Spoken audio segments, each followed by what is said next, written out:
Salut mes petits pragmas. Alors je vous avais fait un short la dernière fois en vous parlant de la mauvaise herbe et qu'il fallait désherber même si tu étais en permaculture. Et là tu vas dire mais il se fout de ma gueule parce que derrière lui il est en train de nous montrer un module de mauvaise herbe. Alors oui, il faut désherber, mais il faut aussi savoir, j'allais dire, te laisser déborder. C'est-à-dire que dans le maraîchage, le but n'est pas de produire des légumes, mais de gérer des priorités. Alors ça peut sembler bête dit comme ça, mais en fait vous allez voir que si vous lancez un projet de maraîchage, ça n'est plus du tout un potager, mais vous allez être toujours débordé. Il y aura toujours un truc qui ne va pas. Donc il faut savoir gérer des priorités. Des fois, il faut savoir laisser s'enherber une culture. Alors tu laisses pas n'importe quelle culture s'enherber. Il y a des cultures que tu vas être obligé de désherber et des cultures que tu vas pouvoir laisser s'enherber. Ici derrière moi, c'était des oignons. Donc comme tu peux voir, les oignons, ils étaient bien enherbés. Une fois que tu en es rendu à l'herbe qui t'arrive à peu près là, tu vois que ça devient ingérable, tu sors ta plus belle débroussailleuse et tu colles un coup, tu vois, à 20 cm du sol. Et là, tu vas me dire, ouais, c'est n'importe quoi, tu récolteras rien là-dedans, t'as fait n'importe quoi. L'herbe, elle a réussi à étouffer ta culture. Alors non, pas sur les oignons. C'est pour ça que je dis, il faut savoir quelle culture tu vas laisser s'enherber. Les cultures genre poireaux, oignons, ail, les aliacées supportent très bien d'être enherbées. Les courgettes vont très bien supporter d'être enherbées. Tu fais ça sur des radis ou des carottes, ça va vite faire une canopée par-dessus, puis là ils vont dire hey, je crève. Hein. Donc il faut savoir à quelle culture tu vas laisser s'enherber, à quel moment tu vas désherber. Tu as des cultures, tu vas pouvoir dire bon, allez, je laisse jusqu'à la récolte. Mais on va aller voir les oignons, voir comment ça se passe. Alors, tu vois qu'ici, j'ai une zone avec des oignons. Tu vois, le calibre est quand même... Tu vois, il est pas si mal que ça. Il est pas dégueulasse, tu vois. Et j'en ai des plus gros, hein, tu vois. Donc, tu vois que l'enherbement ne lui a pas nui. Quel était l'intérêt de laisser ici s'enherber? Quel intérêt c'est de laisser la mauvaise herbe? Ça conserve l'humidité au sol. Effectivement, les rayons du soleil ne venant pas taper directement sur le sol, ça conserve une certaine atmosphère d'humidité.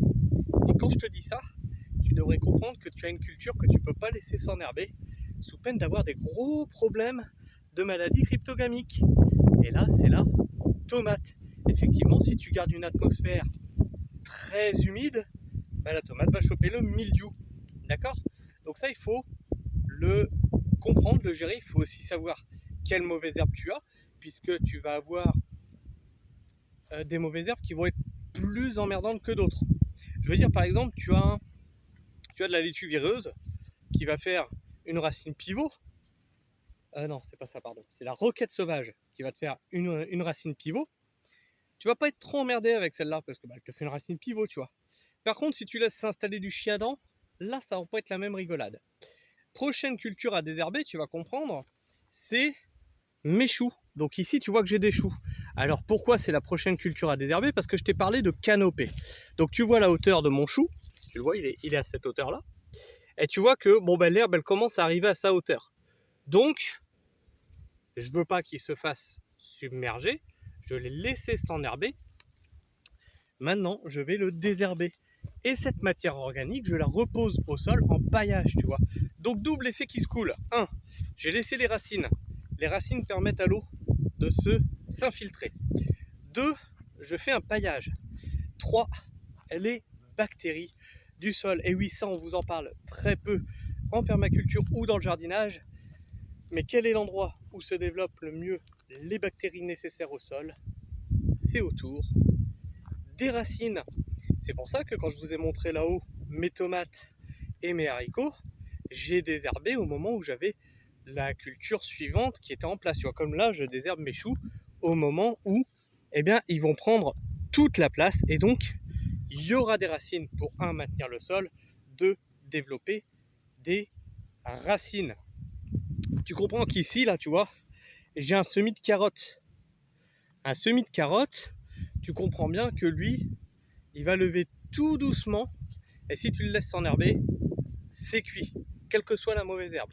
Donc il faut comprendre que tu as les blettes par exemple, tu peux les laisser s'enherber aussi, hein. Vous avez vu la dernière fois, on vous a montré que les blettes étaient perdues dans la mauvaise herbe, elles le gèrent très bien. Donc il faut connaître, bah, tes mauvaises herbes. Alors vous allez dire, ouais, il n'y a pas de mauvaises herbes au jardin, donc ça c'est encore les dogmes de la permaculture. Les mauvaises herbes, on va appeler les choses par leur nom, c'est une mauvaise herbe à partir du moment où elle n'est pas placée au bon endroit. Tu vois là, je marche dans une allée, il y a de l'herbe, il y a des plantes, j'en ai rien à foutre, c'est une allée. Des plantes qui sont dans mes plates-bandes, tu vois ici par exemple, ce sont des poireaux, donc je t'ai dit quoi, les aliacées, tu peux les laisser s'enherber. C'est blindé d'amarante, ça va être désherbé cette semaine ça. Et bien les amarantes, c'est une mauvaise herbe, j'en ai rien à foutre ici. Si j'avais des tomates qui pousseraient là parce que j'avais lancé parce que j'avais une culture l'année précédente de tomates, eh bien la tomate c'est un légume, on est d'accord, mais à cet endroit-là, ça deviendrait tout de suite une mauvaise herbe. On va continuer sur le désherbage. Tu vois ici par exemple,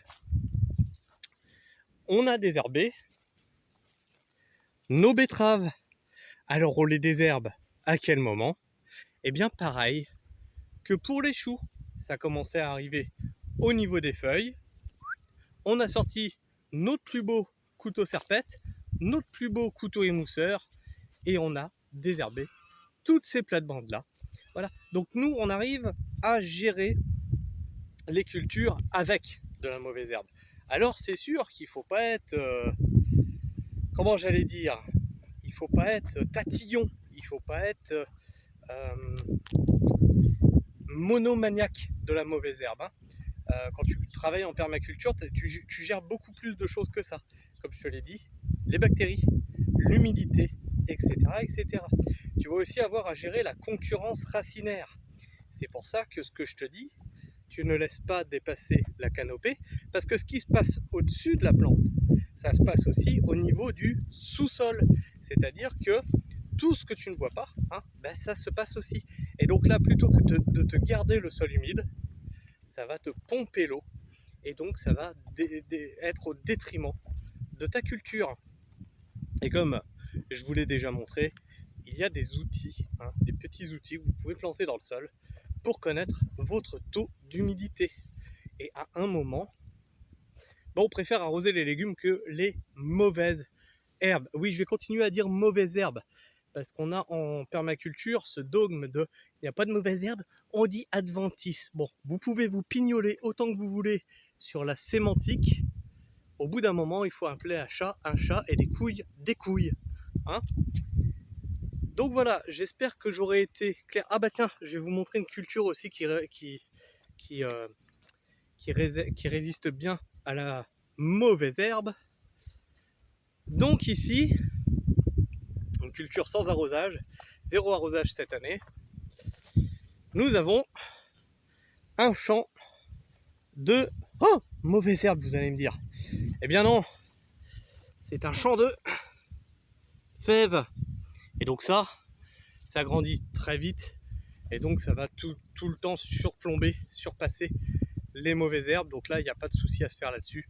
Et on récoltera une deuxième fois, une deuxième série de fèves. Donc voilà la pragmatine. J'espère que cette vidéo vous aura intéressé. J'espère que cette vidéo vous permettra de dédramatiser déjà la mauvaise herbe au jardin. Vous permettra de comprendre un peu ce qui se joue au niveau du sol. Là, les racines.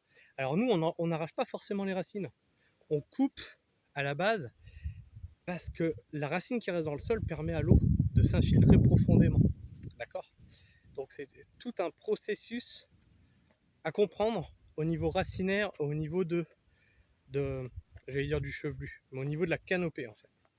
Donc il faut que tu connaisses les plantes qui sont chez toi, les plantes qui sont natives de chez toi, ce qu'elles indiquent, si elles vont entrer en concurrence ou pas avec la culture qui est là, et si ta culture est résistante ou pas à l'enherbement. Et tout ça, ça se fait avec l'expérience, parce que les plantes que j'ai chez moi, c'est pas forcément les plantes que tu as chez toi. Exemple, moi j'ai beaucoup de rumex, alors des fois on l'arrache, et des fois on s'en sert juste, tu vois, on coupe, on le fatigue pour pailler. Tu peux avoir aussi de l'ortie qui peut être très embêtant, mais à force de la tailler, de la couper, de l'arracher, tu finis par en venir à bout tout de même. Le pire, je pense vraiment, c'est le chien-dent, parce que le chien-dent va te créer une espèce de toile comme ça avec ses racines et va empêcher l'eau de vraiment s'infiltrer. Voilà. Je vous fais la bise, la pragmatime.